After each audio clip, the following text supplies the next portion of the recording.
Voici les informations du 19 novembre 2024. Poutine élargit les possibilités légales de recours à l'arme nucléaire en Ukraine. Au millième jour de guerre, le chef du Kremlin dit réagir à l'autorisation donnée par Joe Biden d'utiliser les missiles à longue portée américains vers le sol russe. Selon les médias états-uniens, cette autorisation fait suite au déploiement de troupes nord-coréennes en Ukraine. COP29 à Bakou. Au lendemain de l'élection américaine, les républicains proches de Donald Trump évitent le sujet du retrait de l'accord de Paris sur le climat, censé garantir la transition écologique. En marge de la COP29, c'est le G20 qui se réunit à Rio.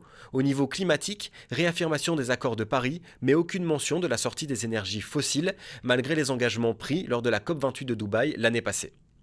De notre côté, Alexander De Croo affirme que la Belgique a doublé son budget climat. Il appelle à consommer moins d'énergie et à plus d'investissements abordables.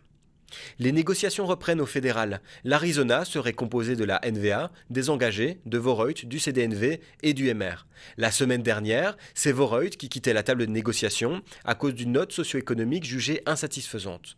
Ils reviennent à la table après une promesse d'adoucissement faite par le formateur Bart De Wever. Enfin, en Wallonie, les procédures administratives se feront désormais en ligne, même s'il sera toujours possible de passer par la voie papier. C'est ce qu'a annoncé la ministre wallonne en charge de la simplification administrative, Jacqueline Galland.